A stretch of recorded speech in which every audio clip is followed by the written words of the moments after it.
Good afternoon everyone. तो आज का जो हमारा टॉपिक है दैट इज योर रेशो। काफ़ी इंपॉर्टेंट चीज़ें हैं जो रेशो में हमें ध्यान रखने वाली होती हैं और काफ़ी इंपॉर्टेंट जो है ये टॉपिक भी है। ठीक है, तो बड़े ध्यान से समझें, काफ़ी आसान है और बेसिक है।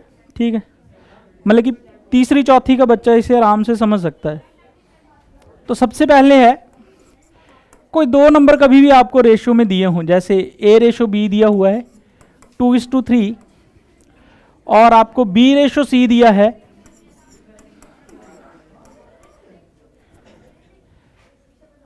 1:3। आपसे पूछा जाएगा find the A ratio B ratio C.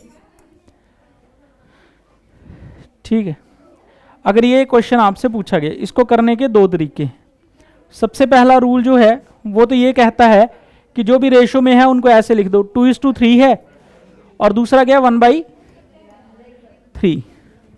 ठीक है, इसमें हम फॉलो करेंगे जेड रूल, मतलब यहां से यहां, यहां से यहां, यहां से यहां, एरो वाइज जेड रूल। इसमें क्या करेंगे, सबसे पहले जो एरो बना हुआ है उन दोनों को मल्टीप्लाई कर देंगे। 2 को 1 से मल्टीप्लाई किया तो क्या जाएगा 2। ठीक है, दूसरा क्या है 1 को 3 से मल्टीप्लाई किया तो क्या बन जाएगा 3 और 3 को 3 से मल्टीप्लाई किया तो क्या बन जाएगा 9। जब हमारे पास ये वैल्यू आ गई, ये आंसर आ चुका है कि ए रेशो बी दिया हो कभी भी और बी रेशो सी दिया हो, तो हम आराम से क्या निकाल लेंगे, ए रेशो बी रेशो सी जो है वो निकाल लेंगे। ठीक है, अब आने के बाद क्या होगा, आपसे कोई ए रेशो सी पूछे तो आप 2:9 बता देंगे। ठीक है, बी रेशो ए पूछे तो आप 3:2, मतलब कि जो जो वैल्यू है वो लिखनी है, आगे जो भी डिजिट दिए हैं उनको नॉर्मली आप लिख सकते हैं। मतलब कि ए रेशो बी रेशो सी आपको पता है तो किसी की भी रेशो आपसे पूछे आप आराम से उसको लिख देंगे। क्लियर है यहां तक?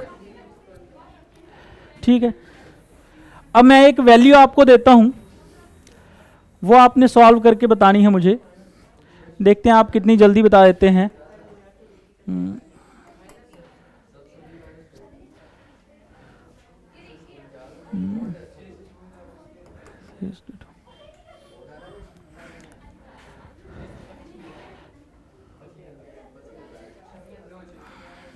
आपने क्या किया, 3/2 3/2 ऐसे जेड रूल लगाया तो ए रेशो बी रेशो सी क्या आएगी, 3 3 9, 3 2 6 एंड 2 2 4। देखो, जब भी आपके पास ऐसे वैल्यूज आ जाएं तो आपने क्या करना है, ऐसे बुक में लिखी होती हैं, जब भी आपको एग्जाम में क्वेश्चन आएगा वहां सामने लिखी होंगी, तो आप ऐसे भी कर सकते हैं। हमेशा फर्स्ट को फर्स्ट से मल्टीप्लाई कर देना है, तो क्या आएगा 3 × 3 9, और फिर क्या करना है, सेकंड को फर्स्ट से मल्टीप्लाई करना दूसरे पे, तो क्या आ जाएगा 2 × 3 6, और फिर सेकंड को सेकंड से मल्टीप्लाई करना है, तो क्या आ जाएगा 2 × 2 4। ठीक है, मतलब फर्स्ट में फर्स्ट को मल्टीप्लाई करो, लास्ट में लास्ट को मल्टीप्लाई कर दो, बीच में आप क्या कर सकते हैं, क्रॉस मल्टीप्लाई। ठीक है, तो ये काफी इजी हो जाता है। अब चलो मैं आपको एक और क्वेश्चन देता हूं। ए रेशो बी है आपके पास 2:3 एंड बी रेशो सी है आपके पास 3:4। तो आप ए रेशो बी रेशो सी आप निकाल दें।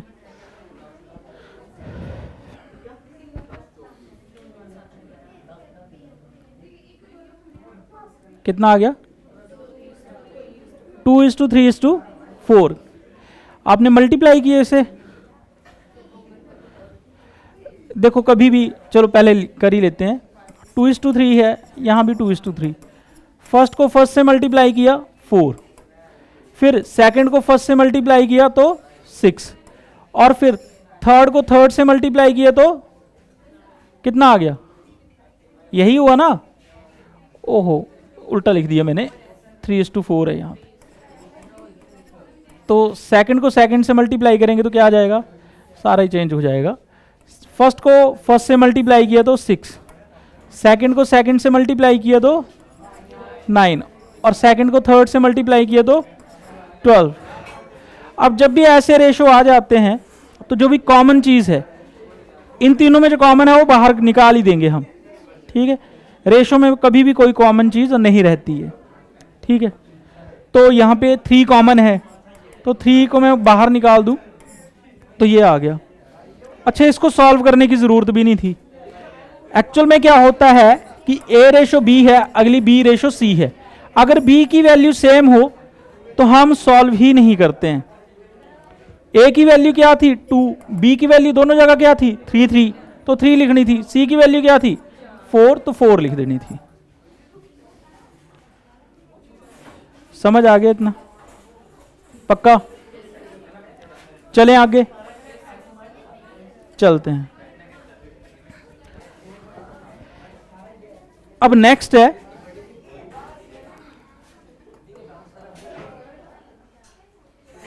A रेशो B है 2:3। अब आपको बोला जाएगा इनके इनवर्स रेशो। इनवर्स का मतलब होता है उल्टे रेशो। इनवर्स का यही मतलब होता है ना। अब A रेशो B के इनवर्स रेशोज क्या होंगे? इनवर्स क्या बन गया? A रेशो B, ये आ गया 1/2, ये आ गया 1/3। समझ आ गया? अगर कभी भी ऐसा हो जाए आपको इनवर्स रेशोज दिए हुए हों, मतलब कि ऐसे इनवर्स रेशोज तो यही है 1/2 रेशो 1/3, पर कभी भी हम रेशो को फ्रैक्शन में नहीं लिखते हैं। क्या करते हैं? कभी भी रेशोज को फ्रैक्शन में नहीं लिखते हैं। तो कैसे सॉल्व करते हैं? तो उसको सॉल्व करने का जो नेचुरल तरीका है वो क्या है, वो मैं बता रहा हूं। वो है कि इन दोनों का एलसीएम लेंगे, जो भी नीचे की टर्म्स हैं उनका क्या लेंगे? एलसीएम लेंगे। तो 3 और 2 का एलसीएम क्या आएगा? 6, और 6 से हम क्या कर देंगे? मल्टीप्लाई। जो एलसीएम आएगा उससे हम क्या कर देंगे? मल्टीप्लाई। तो क्या आ गया यहां पे 3 और यहां पे 2, क्या आ गया? 3 और 2। तो A रेशो B जो ये वैल्यू है, इनके इनवर्स रेशोज क्या आ जाएंगे? 3:2। क्लियर है यहां तक? तो इनवर्स रेशोज कैसे निकलते हैं? जो इनवर्स में मतलब कि जो डिनोमिनेटर में वैल्यूज हैं उनका क्या लेते हैं हम? एलसीएम लेंगे, और एलसीएम लेके क्या कर देंगे? मल्टीप्लाई कर देंगे। किससे? डिनोमिनेटर से। क्लियर है यहां तक? और दूसरा क्वेश्चन ये है कि कभी भी 2 नंबर हैं, इनके इनवर्स रेशोज निकालने हैं। जैसे A रेशो B है 2:3, इनवर्स निकालना है तो उल्टे लिख दो सीधे। तो क्या आ जाएगा? 3:2। क्या आ जाएगा? 3:2। अगर हम पूरे सीक्वेंस से सॉल्व भी करेंगे तब भी यही वैल्यू आएगी। समझ आ रही है? इनवर्स रेशोज, ठीक है ना? लग गया पता? इनवर्स रेशो कभी निकालने हैं तो क्या करने हैं? 2 अगर निकालने हैं तो क्या कर देने हैं? उल्टे कर देने हैं। समझ आ गया? चलो जी, ये तो था अगर 2 का इनवर्स रेशो निकालना हो। तो अगर हमने क्या करना हो, 3 का इनवर्स रेशो निकालना है तो क्या करना है? A ratio B ratio C है, उसका अगर इनवर्स रेशो निकालना है तो कैसे निकालेंगे? तो वही हमने क्या करना है, मतलब कि ये किसका, इसके इनवर्स रेशो क्या होंगे? 1/2, 1/3 एंड 1/4। पर हमने अभी तक क्या सीखा? इनवर्स में कभी भी रेशोज को नहीं रखते हैं। अगर इनवर्स में नहीं रखते हैं फिर क्या करेंगे? हम इन्हें एलसीएम लेके मल्टीप्लाई कर देंगे। इन तीनों का एलसीएम क्या आया? 12। 12 से हम क्या करेंगे? मल्टीप्लाई। तो ये सॉल्व करके क्या आएगा? ये आ गया 6, ये आ गया 4 और ये आ गया 3। ये आ गया इसका। समझ आ गया? बट एग्जाम में इतना समय नहीं होता है कि हम इसको सॉल्व करें, तो हम एक्चुअल मेथड ये है। दूसरा मेथड मैं बता देता हूं आपको, ठीक है? दूसरा मेथड है कि जब भी इसके इनवर्स रेशो निकालने हो तो यहीं पे हम क्या करेंगे? इनका एलसीएम ले लेंगे।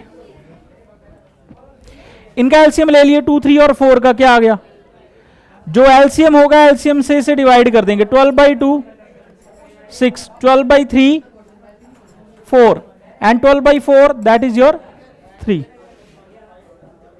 समझ आया कि हमने टाइम वेस्ट नहीं करना है, हमने क्या करना है, इसको लिख लें, ज्यादा कंप्यूटर ना बने, बाद में कभी भी याद नहीं रहेगा आपको ये।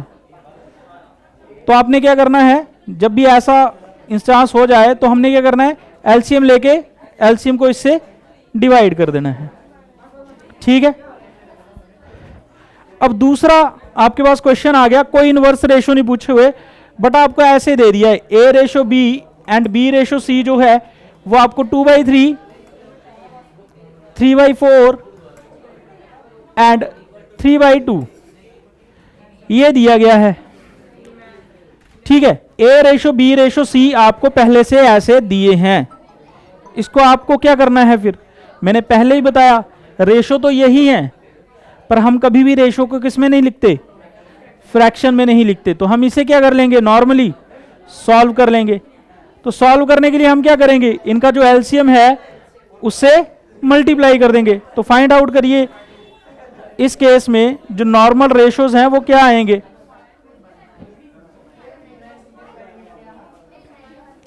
तो क्या आ जाएंगे, 3, 4 और 2 का एलसीएम 12, 12 से मल्टीप्लाई करेंगे यहाँ पे, 12 से यहाँ पे और 12 से ही यहाँ पे, क्या आ जाएगा, यहाँ 4, यहाँ पे 3 और यहाँ पे 6, 2 4 जा 8, 3 3 जा 9 एंड 3 6 जा 18। ए रेशो बी रेशो सी जो है वो आपका आ चुका है। क्लियर है यहाँ तक, कोई डाउट किसी को, पक्का। अब इसके बाद क्या है कि जब आपको ए रेशो बी रेशो सी आपको मिल गया, ठीक है, अब नेक्स्ट चलते हैं, जब कभी भी हमें दूसरी दिक्कत भी होती है। चलो मैं आपसे क्वेश्चन पूछता हूं, ए रेशो बी है आपका 2:3 एंड सी रेशो बी है आपके पास 3:1। Find the ratio of A ratio B ratio C, find the ratios of A ratio B ratio सी।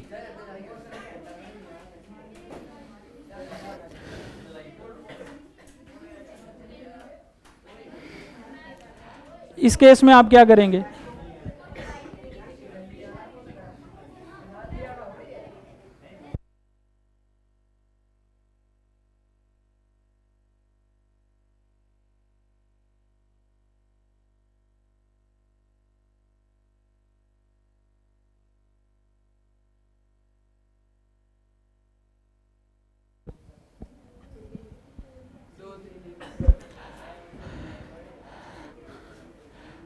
तो किस किस का सॉल्व हो गया है। इस केस में क्या करना है, बड़ा आसान सा काम था, कुछ भी नहीं था। ए रेशो बी दिया हुआ है, अगर बी रेशो ए निकालना हो तो आप कैसे निकालेंगे, वो मैं पहले बता चुका था। बी रेशो ए निकालना हो तो कैसे निकालेंगे, बी की जगह बी की वैल्यू, सी की जगह सी की वैल्यू, कुछ करना तो था नहीं। तो अब क्या है, इस क्वेश्चन में हम जब भी रेशो निकालते हैं तो ए रेशो बी आपके पास है 2:3, आगे आपको बी रेशो सी चाहिए होता तो लिख लो इसको 1:3। अब आप आराम से निकाल पाएंगे ए रेशो बी रेशो सी, कुछ भी नहीं था, निकाल लिया आपने, ऐसे किया। तो अब क्या हो जाएगा, फर्स्ट को फर्स्ट से मल्टीप्लाई, सेकंड को सेकंड से और सेकंड को थर्ड से। तो फर्स्ट को फर्स्ट से मल्टीप्लाई करेंगे 2 × 1 2, सेकंड को फर्स्ट में मल्टीप्लाई देन 3 और थर्ड में 3 को 3 से मल्टीप्लाई तो 9। तो ये आ जाएगी आपकी ए रेशो बी रेशो सी। ठीक है, ये है आपके पास कि जब भी आपने क्या निकालनी हो, रेशोज निकालनी हो।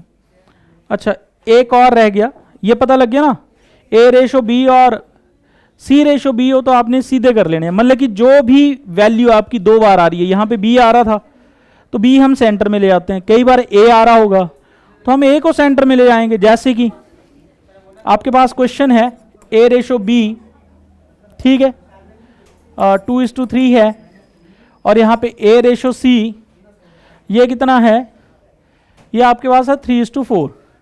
हाँ जी, find the ratios of A ratio B ratio सी।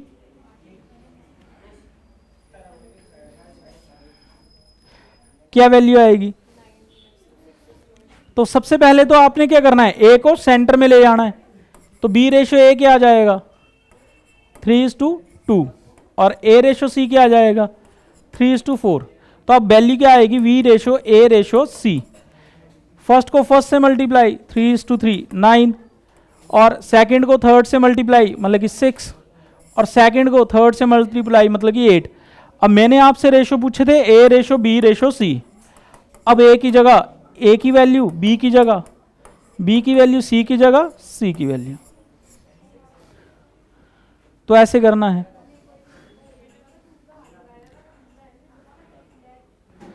हाँ जी, समझ आ गया ये पक्का। चलिए आगे। अब लास्ट जो है मतलब कि रेशो के पार्ट में लास्ट क्वेश्चन जो है वो हम कर लेते हैं। तो इसमें है आपको ए रेशो बी दिया होगा, बी रेशो सी दिया होगा और सी रेशो डी दिया होगा। जैसे 2:3, ये भी 2:3, ये भी 2:3। तो हम क्या करेंगे इस केस में, हम क्या करेंगे, पहले तो ऐसे लिख देंगे तीनों के रेशो, ठीक है, और ऊपर लिखेंगे वैल्यू ए रेशो बी रेशो सी रेशो डी। देखो जो भी ए के नीचे वैल्यू लिखेंगे हम, वो क्या लिखेंगे, तीनों के तीनों क्या होंगे, न्यूमिरेटर्स, मतलब कि तीनों के तीनों क्या होंगे, न्यूमिरेटर्स। मल्टीप्लाई करेंगे सबके, तो तीनों के क्या हैं, 2 इंटू 2 इंटू 2 क्या आ जाएगा, 8। पता लग गया ए की वैल्यू कैसे लिखनी है। दूसरी बार हम लिखेंगे किसकी वैल्यू, बी की वैल्यू। बी के केस में हम क्या करेंगे, अब एक एक डिनोमिनेटर बढ़ाते रहेंगे, मतलब कि 2 न्यूमिनेटर लेंगे और एक डिनोमिनेटर। समझ आ गया, मतलब कि 2 हम हर एक स्टेप में एक एक डिनोमिनेटर बढ़ाते जाएंगे। पहले में डिनोमिनेटर 0 था, दूसरे में कितने हो जाएंगे 1, तीसरे में 2 और चौथे में 3। समझ आ रही है यहां पे। अब चलते हैं धीरे धीरे। तो क्या है 2 इंटू 2 इंटू 3 कितना आ जाएगा, तो यह है आपका, देखो 2 इंटू 2 इंटू 3 कितना आ जाएगा 12। अगले में और 2 डिनोमिनेटर, रुको एक उल्टा बन गया ये, ओहो चलो इसको रबी कर देते हैं। 2/3 2/3 2/3, पहला ऐसे बना दिया था, दूसरा जो था एक डिनोमिनेटर 2 न्यूमिनेटर, ठीक है।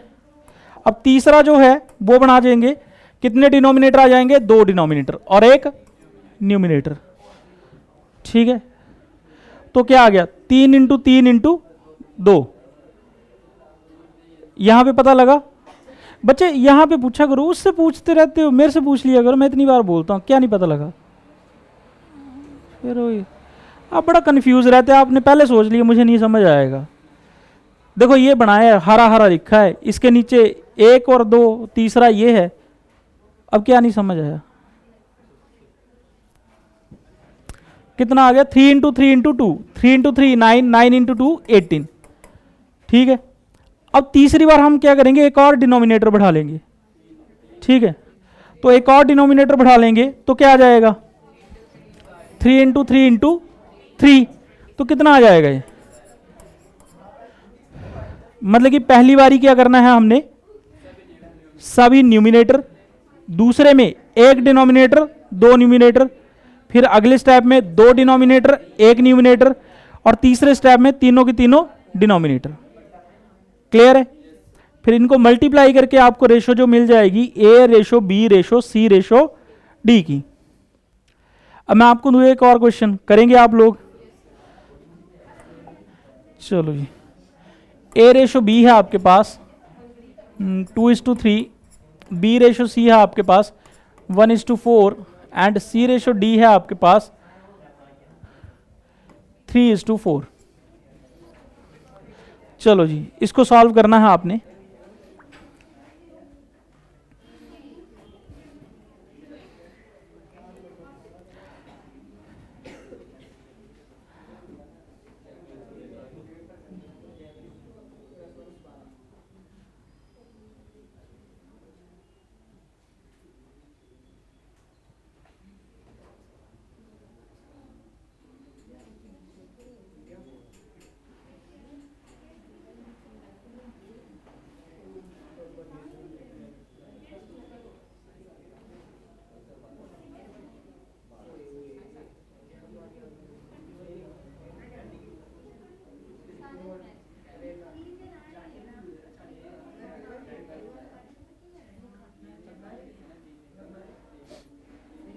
हो गया सबका? तो सबसे पहले आपने क्या करेंगे,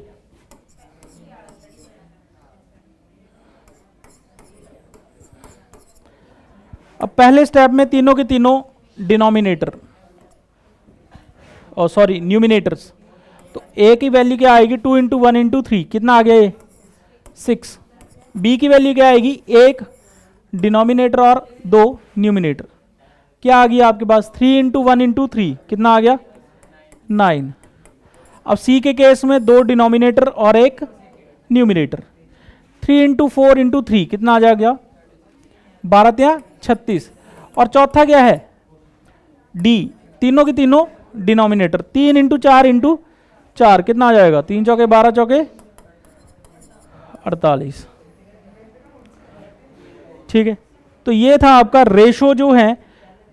अगर आपको कोई रेशोस दिए हैं वो कैसे रेशो के रेशो में ही सॉल्व करना, मतलब रेशो जो है वो सिंप्लीफाई करना, वो है बस। अभी तक इतना ही था। ठीक है, अब आगे जाके जब रेशो निकाल लेंगे ना, उससे नेक्स्ट जो चलता है ये इंपॉर्टेंट चीज है। अभी तक तो ये तीसरी वाला टॉपिक था, अब चौथी पांचवी वाला करेंगे। ठीक है, तो ये जो चीजें वैसे करवाने की जरूरत नहीं होती, पर मैं करवा देता हूँ ऐसे ही, मुझे लगता है कि करवा देना चाहिए, स्पीड थोड़ी बढ़ जाती है। बट ये आपका तीसरी चौथी या पांचवी तक का सिलेबस है, छठवीं वाले भी कर लेते हैं इसे। ठीक है, अब चलते हैं नेक्स्ट जो समझने वाला तरीका है। तो जब भी हम रेशो करते हैं ना, तो दो चीजें समझनी है। पहले हम नॉर्मल पार्ट करते हैं कि रेशो होती क्या है। रेशो क्या होती है, जब भी दो चीजों को ऐसे डिवाइड किया जाता है, उनका जो कॉमन पार्ट है ना बाहर निकाल दिया जाता है, यही रेशो है ना। जब भी हम दो चीजों में से उनका कॉमन पार्ट जो है बाहर ले जाएं, तो वो चीजें जो बची हुई चीजें हैं वो किस में रह जाती हैं, रेशो में। यही बात है ना। अगर मान लो कोई रेशो है 2:3, क्या सारी 2:3 रेशो सेम होंगी, कभी भी नहीं। अब हम उसका एग्जांपल लेंगे। देखो जैसे ये नंबर है 2:3, इसकी रेशो आएगी 2/3, क्योंकि इनमें कॉमन है ही नहीं, 1 ही है कॉमन इनमें। ठीक है, नेक्स्ट है 4/6, इसकी रेशो भी क्या आएगी 2:3। अगला क्या है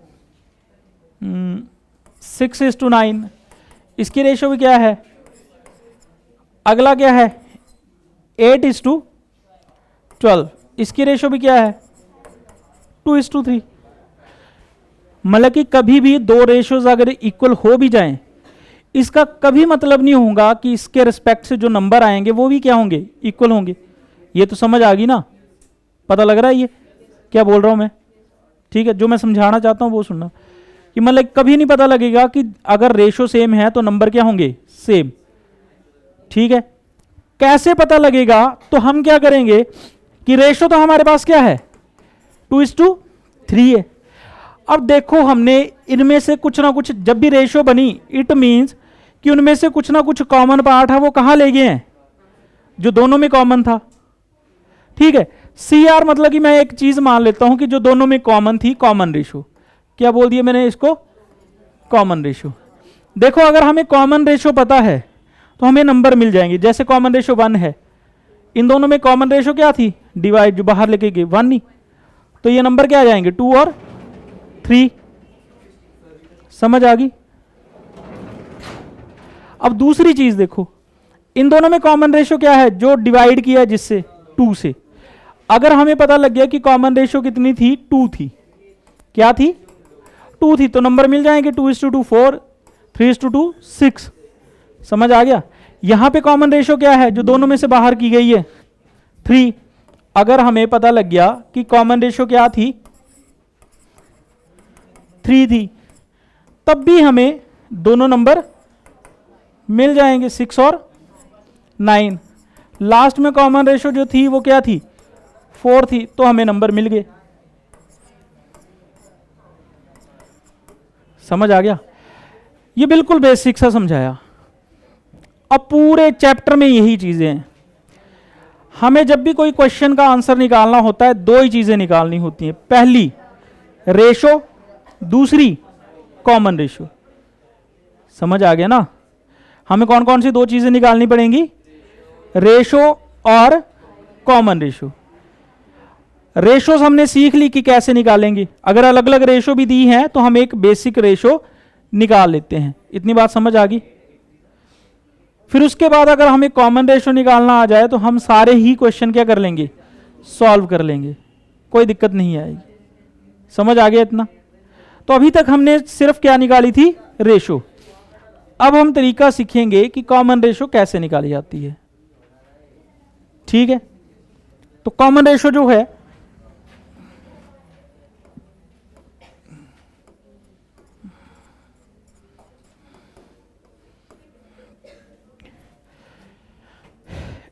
इसके दो तरीके होते हैं। एक होता है सम, हमें दिया होता है। दूसरा होता है डिफरेंस, कॉमन रेशो निकालने का। और तीसरा होता है नंबर इटसेल्फ।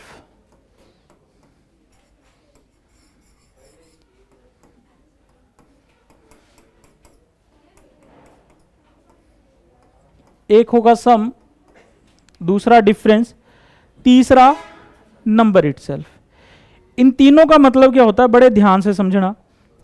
पहला केस करेंगे हम सम का। सम का मतलब सबको पता है। सम का मतलब क्या होता है? जब भी हमें टोटल दिया हो, टोटल किसका हो सकता है? दो चीजों का टोटल होगा ना, दो या दो से ज्यादा चीजों का हमें क्या दिया हो? टोटल दिया हो। समझ आ गया?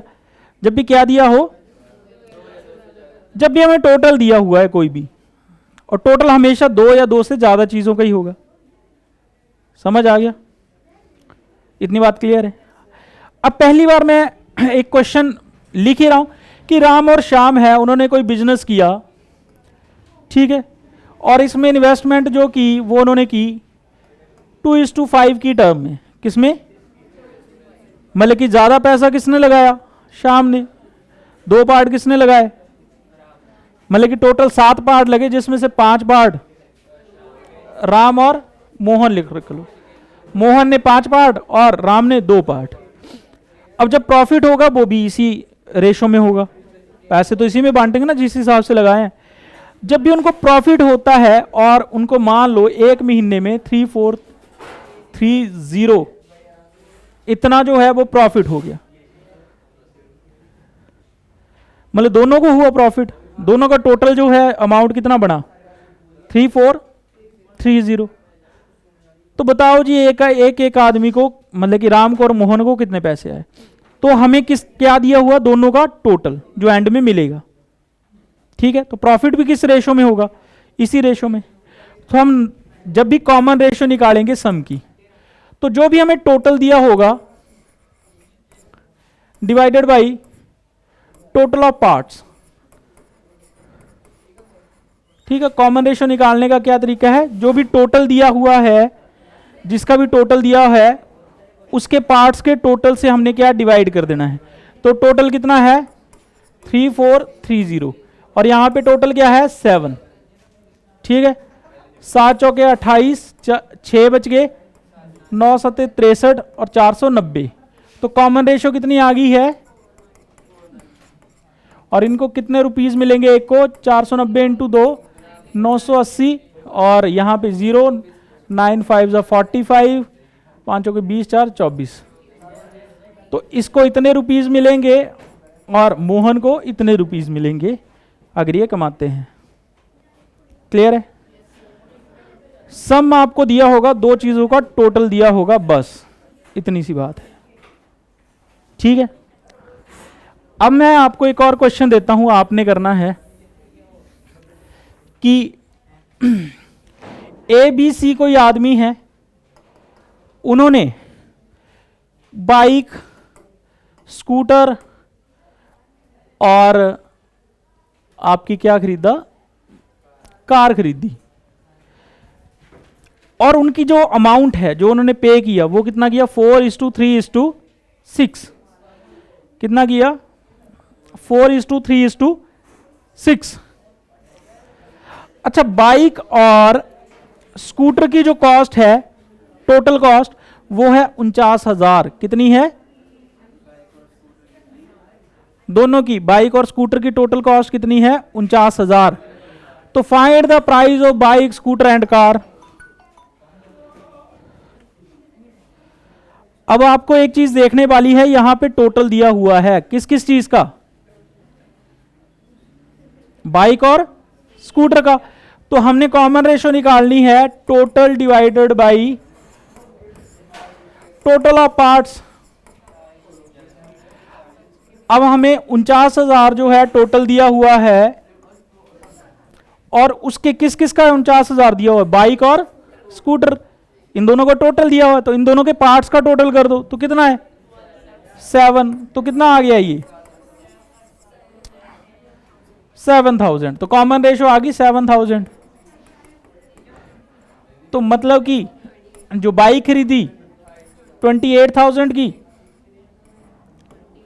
स्कूटर खरीदा 21,000 का, और कार खरीदी 42,000 की। समझ आ गया? तो ये पुराने ज़माने की बात है, और काफ़ी पुरानी बाइक के स्कूटर हैं ये। नए नए बाइक स्कूटर नहीं आएंगे इतने सस्ते। तो मेरे कहने का मतलब है, जब भी आपको किसी भी चीज़ का, चाहे रेशोज दी हो 10, चाहे दी हो 4, चाहे दी हो 2 या 3, जब भी 2 किसी का टोटल हमें दे दिया गया है, तो उसके टोटल को किससे डिवाइड कर देना? उसके पार्ट्स के टोटल से। बस एक ही कॉमन रेशो आ गई तो सबकी कॉमन रेशो वही है, ठीक है, क्योंकि रेशो में सारे, तो कॉमन रेशो सेम ही होगी। तो एक कॉमन रेशो आ गई, रेशोज आपके पास हैं, तो अमाउंट जो है वो आपका निकल जाएगा। बात समझ आ गई इतनी? पता लग गया सम कैसे निकालेंगे? ठीक है। दूसरा केस है हमारे पास डिफरेंस। देखो डिफरेंस की एक डेफिनेशन है, जब भी हम कंपैरिजन करते हैं तो हम डिफरेंस की बात करते हैं, ठीक है। जैसे अगर मैं बोल दूं मैं आपसे 10 साल बड़ा हूं, तो मेरी एज माइनस आपकी एज इज इक्वल टू 10।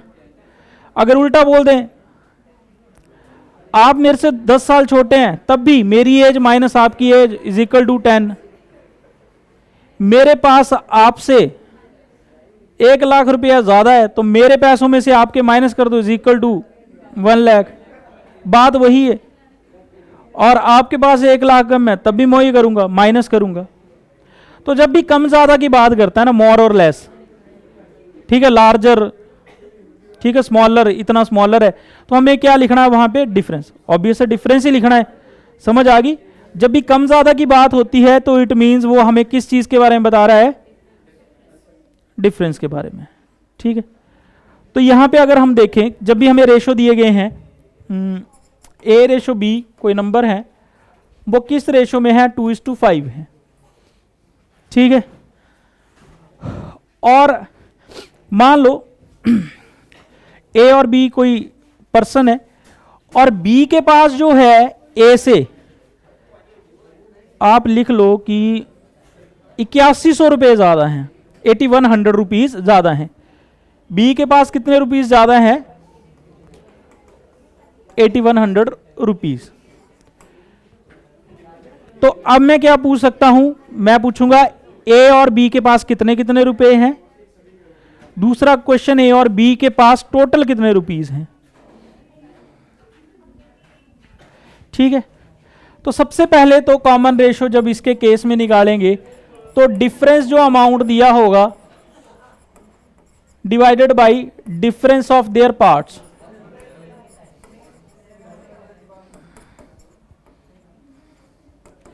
अब मुझे पता है कि डिफरेंस दिया हुआ है 8100 रुपये, और उनके पार्ट्स का डिफरेंस कितना है? 5 और 2 का डिफरेंस कितना है? 3। तो 3 से डिवाइड कर देंगे तो कितना आ जाएगा?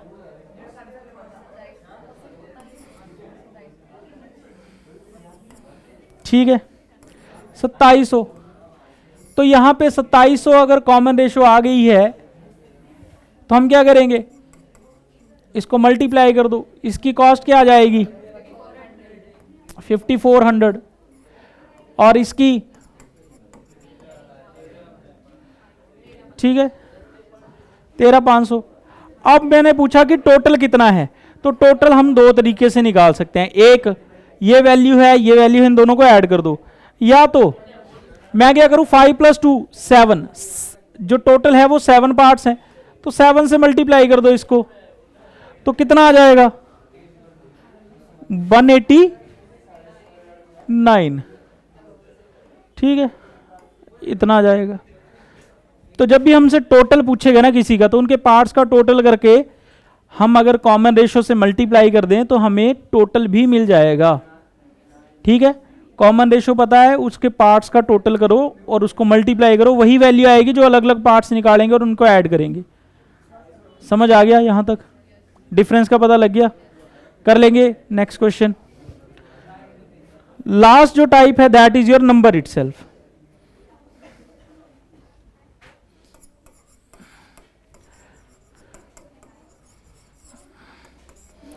नंबर इटसेल्फ में क्या करेंगे कि A ratio B ratio C 2:3:5, तो इसमें किसी एक की वैल्यू दे दी जाएगी। जैसे C इज हैविंग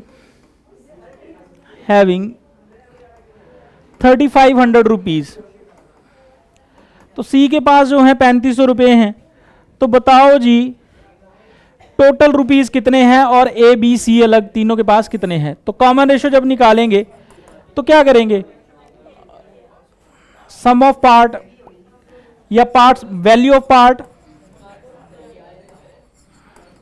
जो पार्ट की वैल्यू है डिवाइडेड बाय पार्ट इटसेल्फ।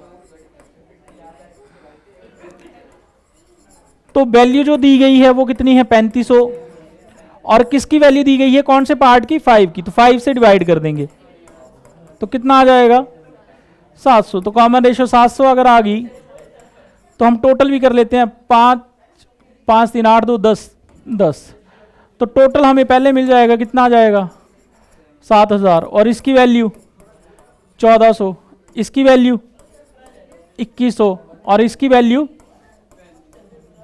3500। तो ये तीनों ही वैल्यूज हमें मिल जाएंगी। तो ये काफी इंपॉर्टेंट लेक्चर था और आई होप कि आपको ये याद होना चाहिए, ठीक है, कोई कंफ्यूजन नहीं होना चाहिए, ठीक है।